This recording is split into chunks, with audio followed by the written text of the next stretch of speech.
quel culot de venir justifier vos crimes de guerre et vos crimes contre l'humanité. Où est passée votre humanité, Madame l'ambassadrice, pour venir ici justifier ces atrocités? Parce que vous avez montré des vidéos, vous avez vu ça? C'était au camp de réfugiés de Jabalia. Ce jeune homme qui est ici, ce n'est pas un terroriste. Il est brûlé vif ici.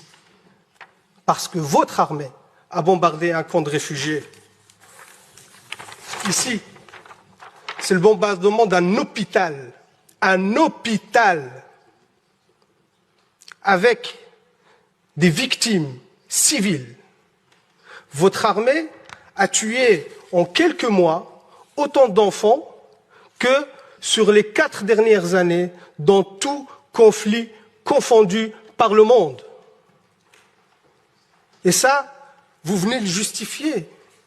Est-ce que quand vous tirez sur des enfants, quand vous tuez des enfants, des femmes, est-ce que c'est ceux-là qui vous terrorisent?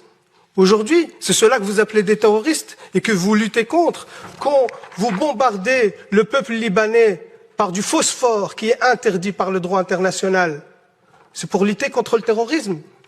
Quand vos soldats, qu'on considère que vous dites que c'est l'armée la plus morale du monde, quand vos soldats exhibent les vêtements des femmes assassinées et qui font des vidéos de divertissement sur TikTok, quand ces mêmes soldats posent avec leur butin de guerre fièrement et qu'ils sont fiers de tuer des enfants et des femmes, et c'est eux qui le disent, hein, dans des vidéos TikTok, dans des comptes Twitter, ça c'est votre armée la plus morale. Ce peuple a le droit d'exister, a le droit à sa liberté. Ce peuple a le droit à son indépendance. Ce peuple a le droit à la dignité. Et vous les combattez. Vous faites un nettoyage ethnique. Vous faites un génocide contre le peuple palestinien sous prétexte de lutte contre le terrorisme, alors que c'est vous, l'armée la plus terroriste dans la région. C'est vous les vrais terroristes. C'est vous qui colonisez la Palestine depuis 76 ans. 76 ans. Il n'y avait pas de 7 octobre depuis 76 ans.